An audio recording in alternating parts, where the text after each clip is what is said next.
Welcome to Wager Talk TV. I'm Kelly Stewart. Well, North-South battle. South Carolina taking on North Carolina. Brian Leonard to my right, at B Leonard Sports on Twitter. Marco D'Angelo, you guys don't need his Twitter name.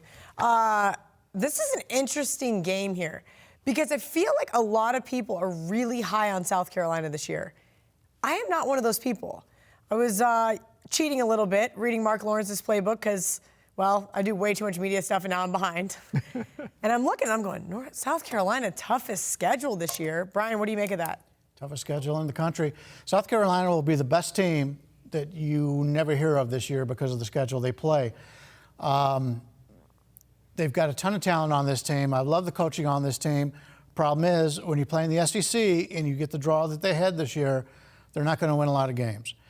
And most people only care about the teams that win. Even if it's a team from a smaller conference that's undefeated, Central Florida, for example, they will get a lot more press than a 6-6 SEC team that would be a 15-point favorite over that team. South Carolina is just loaded, and I'm kicking myself because this line set at 7.5, and being the greedy person I was, I did not bet it because I was looking for a 7, and then everybody got a hold of it. Now it's up to 10. And now I'm looking for a 9.5 when I could have had a 7.5 over the last couple of weeks. And that tells you why you need to get on these games early. We've talked about that in the past. And if you think there's value on something and you've done your work, a lot of other people felt the same way. I know this is not one of these 101 videos, but I am going to touch on that because we have talked about that. Week 1 is so different than every other week because these lines have been out for 2.5 months. April, yeah. They've been beat to hell. I'm looking at them going, you're right. I could have had a 5.5 or, why did I wait? Or should have waited. The limits were lower. Yes. And now that we see on Monday, they lifted the limits a little bit, so that's why some of these games got hit. But for most of us and for the people watching these videos, for the most part, they don't need to bet $10,000 a game, you know. So that's, yeah. All right, Marco. Well, my thing, I'm going to go to Brian. First of all, you couldn't find a coupon for 2 points off because we know Brian loves coupons here in Vegas. And 2, being the savvy shopper that you are. That's how you got new shirts. If you like them, when you saw once it got 7.5, when you saw the 8.5, there's only one way it's going to go. It's not going to come back your way. I got to say, you dropped the ball on letting it get to 10. You had time to grab it up the ladder. Yeah, I did drop that. It was my mistake, and I will forever haunt me in your sports betting career. But I still use coupons, and I have no problem with Groupon. Okay, but in all seriousness, can we talk about the game now? Okay. Oh, is there a game this week? Yeah. Let's talk about North Carolina for a second. Mack Brown makes a second stint at North Carolina. This is a team that, last year, 107th in the country defensively. 107th. It was rough for South Carolina. ACC team.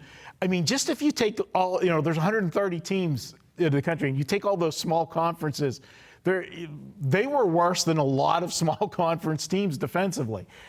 Will they be better? Of course they will, but he's going to turn around. But remember, that first year of a new coach, it's not his players. They got to learn his system and everything else. Plus the fact he's been out of coaching for five years now. Now, last year, a lot of people thought, and I'm going to use the example of Arizona State when Herm Edwards went there. A lot of people said, this isn't going to work. And we're going to see the same thing with KU with Les Miles. Because we all said the same thing. Yeah. And it did work. He was able to go back to college, but Herm Edwards was a guy from the NFL going to the college, where Mack Brown has been a college guy, his whole career. So the adjustment should be easier for him. And, it's not like he was totally out of football. He was every Saturday on a show. So he's watching what's going on.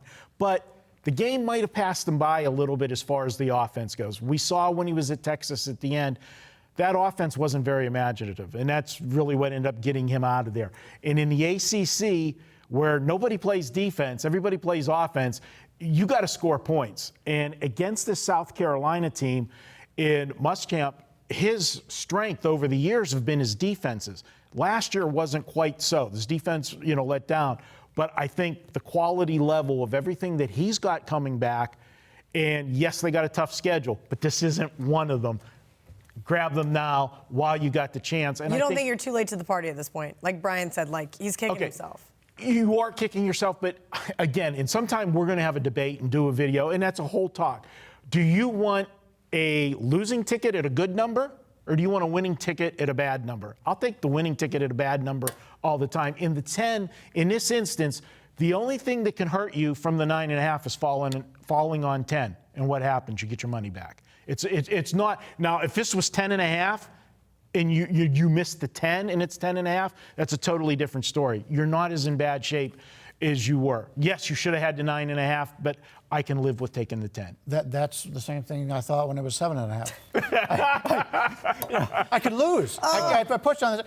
But let me point out that Mack Brown, he hasn't coached in 5 years, but he has recruited very well since he's got. He surprised a lot of people from his recruiting. He's always been a great recruiter. Yeah, he's always been a great recruiter. That's his deal. He needs somebody to coach for him.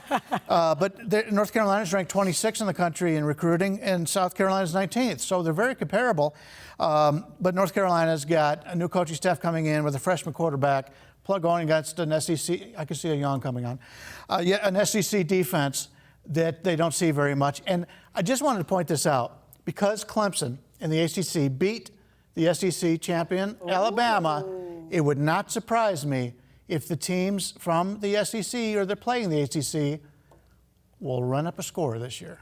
Kelly, I'm taking the under in this game is where a play I'm going to, because this total to me is based on what we saw from the numbers last year. When you come in for, you've got to have a starting point, and you're going to look at where things left off last year, what's coming back, and it was a bad defense. I think Mack Brown is going to go a little bit more ball control, try to protect that defense some.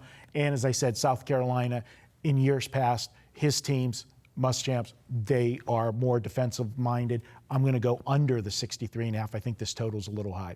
All right. Don't forget that any 5% best bet is backed by our 150% wager bucks guarantee, where you get 150% back of the purchase price to using credit at wagertalk.com.